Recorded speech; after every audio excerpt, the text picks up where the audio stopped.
So we're back with our third episode, let's say, for example, of the series for Reels Audit. Reels Review. And basically who we chose today, the username is Miss Loves to Bake. It's Amanda. She's actually located in Montreal, Canada, close to us as well. So just wanted to give you a little bit of an update. The way that we're going to be going about and doing this is giving an overall review, not only the Reels aspect of it, but also content as well. There's a lot of photos on the account and just want to give you guys a little bit of a understanding.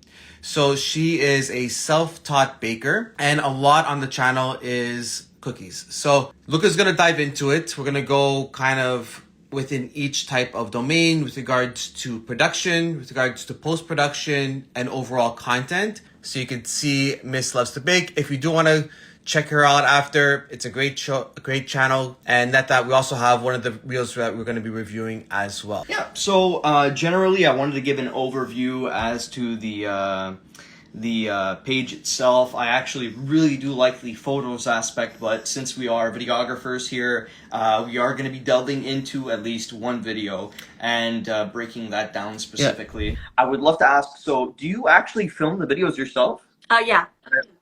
At least the how to bake our cookies video, the tutorial? So some of the images or some of the videos are from Canva. Okay. Pro. All right. Perfect. Yeah. I had a feeling. Okay. Yeah. And so that is going to be a topic today. I don't know if you want me to I'll go through the breakdown specifically, and then we can get into you asking us some questions for help or anything in particular to help you out today. Okay. So let's get through the breakdown. So the overall, first of all, for the photos end of it, I'm assuming you either got them done professionally because they look great throughout all of the carousel posts. I particularly like them. So that aspect, I don't have a lot of comments and criticisms for. Maybe some of the carousel posts can feel a little bit advertisement-like, but at the end of the day, you have to advertise yourself, so that's understandable. Just to make them maybe a little bit more personalized and a little bit less indirect in terms of the advertisement end of it, so that way people don't feel as though they're being pushed this down their throat or something along those lines. But yeah, so for the photos, I was going to say solid photo and visual composition, but the text is lacking maybe a little bit of substance, and it gives off more of an advertisement vibe. And then the photo carousel posts offer great visual variety, but for the videos, you're maybe lacking a bit of cohesive structure on a video-to-video basis. So right now they feel a little bit over the place, a little bit all over the place, and they feel a little bit more behind the scenes end. And that's fine. You could do more behind the scenes. That would be great overall for your videos, but then you also have to bring in a little bit more of the personalized section of it. You have to kind of associate the brand with a face, and that's something I'm going to get into in the content section at the end here. So first of all, for production, I was going to say, before even talking to you, I had a feeling that this footage was stock. It feels like stock footage. Yeah, well, we could do... Yeah, sorry to interrupt you, Luca. What we could do beforehand, so let's play it, so at least everyone else could then see it as well. Of what the video is prior to. Let's make sure the volume's on. That will always be a good start.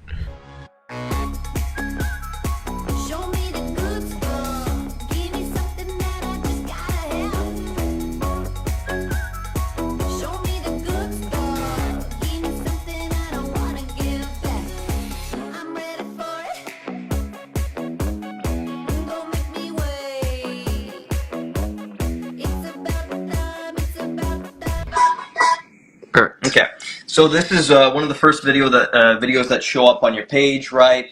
It's not a bad video, but the issue is that a lot of people are going to be able to tell that it's stock footage, and the issue with stock footage is that it's very impersonalized. It's better to have your own footage, and that's actually what I was going to get into here. As in, you sourced it from the internet. Stock footage can be it's in general, stock footage is a great addition to your videos when it's used predominantly as like B-roll. It's in conjunction with your mainline footage, the A-roll. But since this reel functions as kind of a showcase video, it comes across a little bit impersonalized. It feels disconnected from you and what you do. And then a substantial side note, when creating a reel, I would always, always, always, above all else, prioritize video over photo, because photos can have a tendency to break the flow and the pacing of your video's presentation and can make your video's delivery fall a little bit flat. So restrict photo to carousel posts where they're allowed to really like shine in their appropriate environment. And then again, for the photos, framing, lighting, composition, your photos look professionally done. I'm assuming you got them either professionally done. Yeah, those, yes. Others on my page, no, and I'm sure you can tell which ones are not. But It's okay. It's good to have that play by play with behind the scenes and then professionally done stuff. But you could elevate your stuff to look a little bit more professional. It doesn't mean that you have to get a bunch of lights in. You could put your cookies by sunlight and then just take a photo of it with your phone. And I'm sure you do that every here and there. But that in and of itself can look great for like a little side post of carousel of ready baked cookies, right? And then getting into the post-production, so the editing end of it, there's really not a lot of notes here. You had music paired with animated text and swipe/fade transitions here and there. It's a subtle but easily replicated editing formula, and it's perfectly serviceable for your purposes. No issues there. Formatting, however, is like a slightly bit off on the bottom text. It's a little bit too low, and that can interfere with Instagram's user interface. That's the only thing to keep in mind going forward for yourself. And now getting into content. So content distribution, I would say your videos need a little bit of restructuring. As it is right now, I personally would not have watched this video to fruition. I wouldn't watch it in completion because it really only feels like a tutorial. And of course, it functions as a tutorial. It's a simple tutorial. It tells me how to bake your cookies. But we want to pull in people apart from just your demographic that you're already hitting. So you're trying to pull in others than just the people that are already buying your stuff or that are already buying your frozen cookies, your frozen dough. So there's presently no hook. It's really just how to bake our cookies, and then people watch the video. Okay. But with simple steps, I would definitely say that you can dramatically elevate your content as is right now. So even though it's like incredibly daunting, a lot of people are afraid to get themselves in front of a camera. A talking head section would do wonders in alleviating the pacing of your video. So because if I no longer have to read the text that's on screen, you're eliminating one of the steps in my viewer experience and allowing me to more passively engage with your content, which is what most people prominently do, is passively engage. So you want to pull in the people that are just scrolling, right? And in order to do that, you have to make your video a little bit easier to view, eliminate the text. You have to be talking in your video. And that means you could either be talking to your camera and talking directly to the viewer, or you can record a separate voiceover section, and that can be serviceable in and of itself. But something needs to be there that isn't currently there in terms of talking head. So I would heavily encourage it. It would do so much for your videos. And then behind the scenes content, Right. it's a great addition. Oh, no, I think she had a Oh question. yeah, you have a No, question? I'm saying I did one like that, but it's further down. But hard for me to do consistently. So that's kind of the easy way out. I understand. But definitely it also helps to personalize your content a little bit more. People see your face more. And, that was also one of the things that I was going to say. Christ, I'm missing my points here. Your cookies can be the best on the baking block, right? But they're essentially just cookies at the end of the day. And associating the brand with a face can help to really give your product its own face, essentially. And again, there are so many baking and cooking pages across social media to pull inspiration from, and to help your videos overall in terms of the visual end and bringing them out creatively. You need to discover that best fit for you and your brand and source appropriately from those videos, right? So there are so many pages over on Instagram, TikTok, YouTube Shorts, and literally just a quick search up and you'll find tons of inspiration. Personally, what I like in terms of cooking videos is just the sound. When it's edited through jump cuts, people get the ASMR experience. So from beginning to end, people like the prior to, they don't just like the final results. Final results are great for photo and carousel posts because they see, oh, cookies done. They look fantastic. I'm probably going to buy these, right? But if we get in some simple beginning to end, not necessarily tutorials, but videos not that don't feel like behind the scenes, but Or showcasing the process. showcased a cooking experience for your viewers that doesn't necessarily like give away your ingredients or No. people can get them themselves, but at the end of the day you want to showcase these experiences so that way people get intrigued. And at the end of the day, people are lazy. They're not gonna take your recipes and run, right? They're just gonna watch it and then be intrigued, engaged, and they'll follow you, and then they may even buy your product at the end of the day. So that's what we're looking at. Would be great to elevate your content, but that's really the overall. So as it stands right now, I would say your videos, the behind the scenes, there's not too much of them that I could see, where you're recording with your iPhone or your Android camera, whatever, that is currently available on your page. And any videos that are there, they're paired with text and simple music and not crazy amount of editing. So I would definitely like to see you incorporate some talking head sections and to get started on that. So that way you can personalize your content a lot more. Yeah, no, I agree. And it's actually funny you mentioned that type of video in particular, because it's something that's a goal of mine. I just need to buckle down and try. You know what I mean? Of course. And yeah, it's I'm sure that are you currently like afraid of getting yourself in front of the camera, or are you comfortable on camera? No, I'm not comfortable on camera. Well, you sound perfectly fine to me right now, just talking. So I'm sure that, once you get yourself behind the camera, it's going to be fine. A lot of people, it's really just a wide known issue for people to get themselves in front of the camera. So don't feel, isolated and alone in that. We have a lot of clients that are, scared at first, whether it comes to filming themselves or us filming them. They're very apprehensive of the experience or of the task at hand, because it's difficult to put yourself in front of thousands of people online, right? And to say the right things. But the matter that is most important is just starting, right? That's the most difficult part, is just starting, and then another difficult part is keeping up with it. So just stick to it, and you'll keep improving. So, for example, James, he started in his room with a little light, and that was it. And look at where we are now. Granted, I'm helping to direct him, and now he's helping to direct our clients as well. But it's one small step, and then you'll get there. Yeah, exactly. No, I at first, when I first started, I wouldn't even put my face on stories, and I'm like, I slowly started doing that and felt more comfortable. But the story disappears after, whereas the video reel, stays permanently. So that's it. So it's something I'm going to be thinking about and wanting to work on. Of course. I actually, so also the other thing as well is that don't be afraid to even just sometimes record yourself and not even post it. Okay. Just record yourself and just look at it and analyze it. And also doing stories as well. Like Lucas said, myself, when I started, I think it was like 2.5 years ago, I'll send it to you. I'll send you my first reel. You'll take a look at it. And it does take time, and it takes practice. And the more you do it, the more comfortable you're going to be getting at it as you go forward. But just to add in a little bit with regards to your account, one thing that would be great, and it's a common mistake that we made as well, with regards to the profile picture, it would be amazing just having a picture of yourself. Really?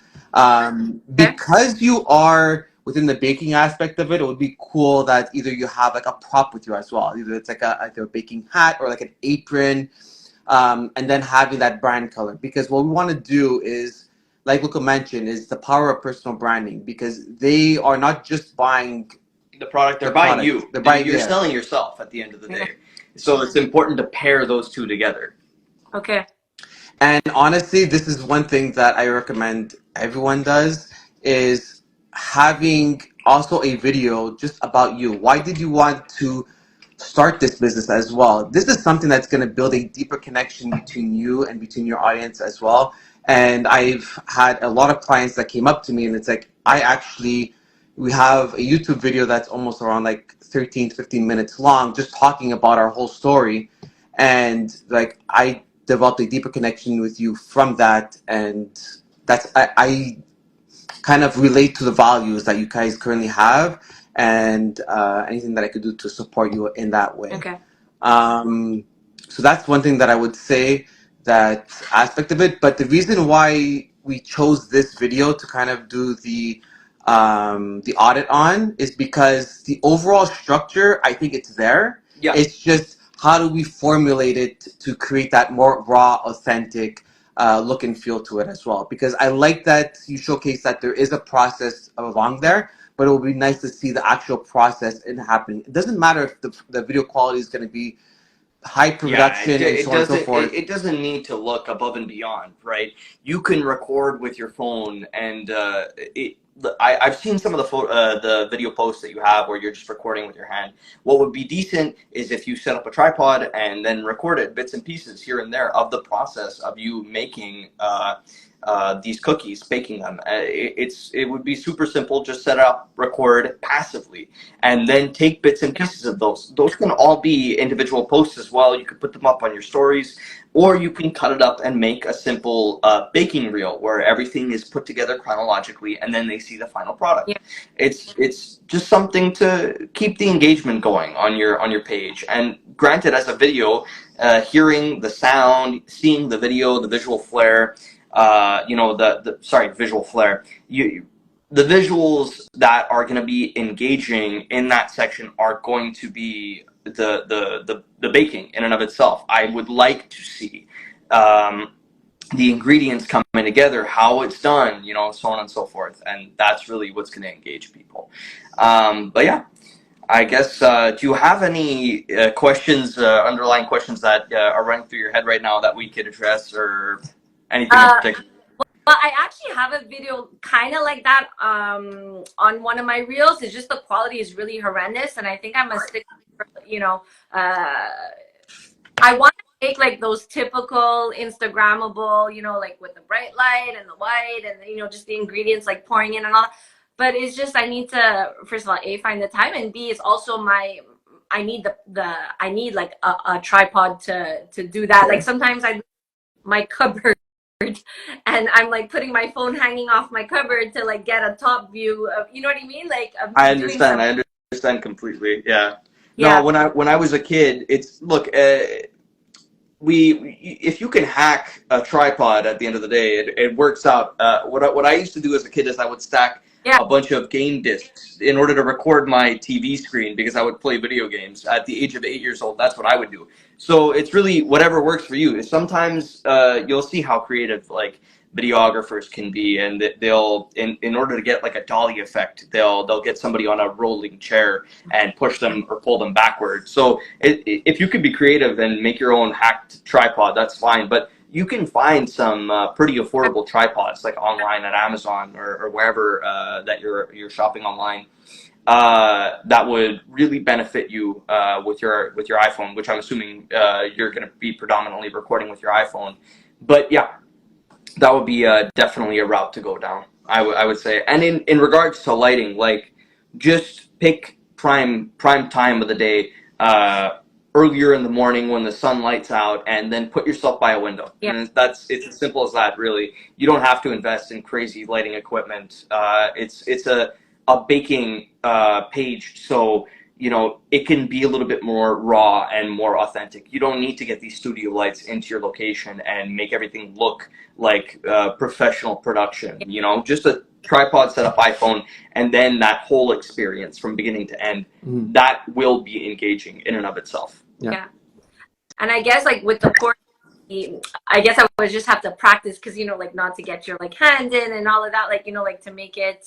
Is there like a tip or trick that you have? I didn't hear the beginning with the what? Like when you pour, like just to make it look, I guess, smooth. Like versus it just when you pour in, sometimes the ingredient just like plunk. You know what I mean? Like just to make it. I see what you mean. It's really, how do I put it? Because I do unboxing videos, for example, and my hands are in there, and I try to make it look as smooth of an experience as possible too. But sometimes things don't go smoothly, and it's just a reality of recording videos that it's either going to be a little bit of a mess behind the scenes, or it's not, and you just cut out the bad bits and you leave the good bits in there. You don't need every step necessarily for the baking experience. You could put in just the good bits. For example, if there's like ingredients are messy here and there, you don't need to leave that in the video. You could just clean up and then go from where it looks all nice and tidy. Personally, like when I have a little mess up in unboxing videos, I'll just cut to the next part. I don't need the bad. But if you want it to feel a little bit more raw and authentic, you could leave it in. It's fine. People aren't judging. You know, it's an experience at the end of the day. They want to see the beginning to the end. You can leave it in. It's perfectly fine. Okay. And what like is your go-to editing platform? I guess on for us, and I'm sure that it's we edit on Premiere Pro. Yeah, right, which is a platform that an application that you could get on PC or Mac. But granted, there are free options available for PC and Mac, like DaVinci Resolve is one that we would obviously push if you're looking to go the free route. And then currently, I'm assuming you mentioned that you were editing on Canva, right?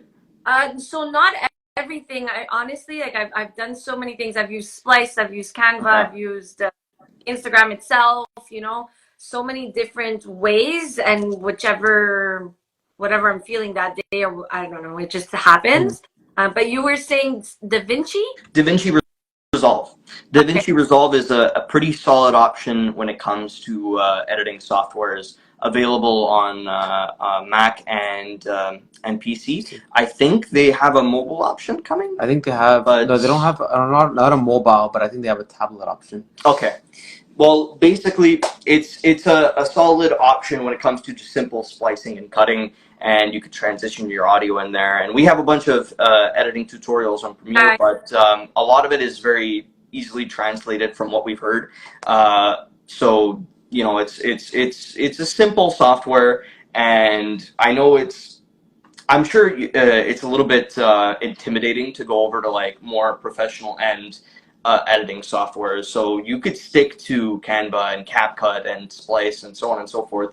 But when it comes to a more seamless user experience, we would definitely recommend you to push over to those programs like Premiere Pro and DaVinci Resolve, because they are incredibly helpful when it comes to just expanding your editing portfolio, because it can get a little bit more restrictive when you're using programs like CapCut, Canva, so on and so forth. Yeah.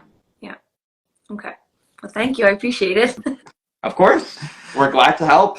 It was a great experience. We're glad to have you on here. And we're glad to offer you some insight and resources.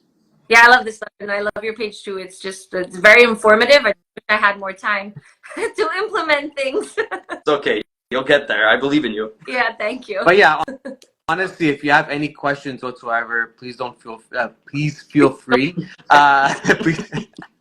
Please feel free to just DM us, message us. It's our pleasure to help in any way that we can.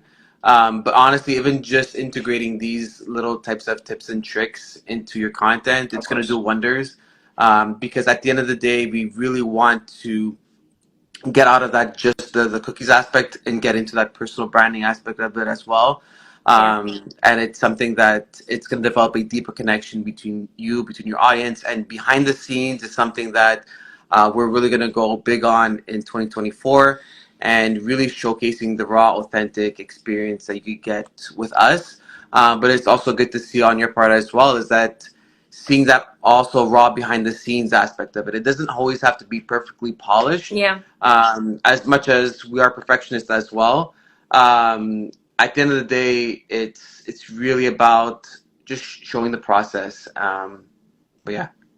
Yeah, no, I get it. And just putting my actual face and introducing myself on my page and pinning it, like, you know, was a process, but I did it. But a video, you know, definitely would bring a lot more to the experience, you know, versus just a static picture, you know? Yeah, but exactly. It's on the to-do list. Baby steps.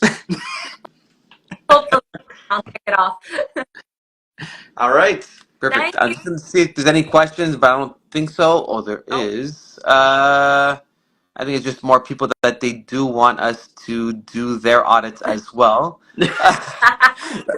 That's what it looks like for the most part. But yeah, that's why we were creating this series, is really just to really help and say a personal thank you for everyone that are in our community. And like I said, have any questions, feel free to send us a message. Even if you want, with regards to tripods that we do recommend that's more cost efficient, we could do that as well. If you are going to be looking for maybe some audio of how you could add in some audio from your phone, we use DJI, but there's also like some other probably cost efficient options. There's a variety of microphones because and different equipment you could have at your disposal that would be cost efficient. One thing that I'm also thinking of is if you just want to do like kind of like an ASMR experience, is that you can kind of put the mic that's kind of like close within the proximity of your baking, so you could hear the motions happening. And honestly, with those types of videos, I wouldn't even add any song into it, and really just sharing that raw, authentic process. Okay. Yeah, no, for sure. Send that on over, because you go on Amazon, you click, you type in. There's so many stuff out there. It's So, okay, perfect. It's endless. Thank you. Perfect. All right. Thank you. Have a great day. Thank you again for coming on. Bye.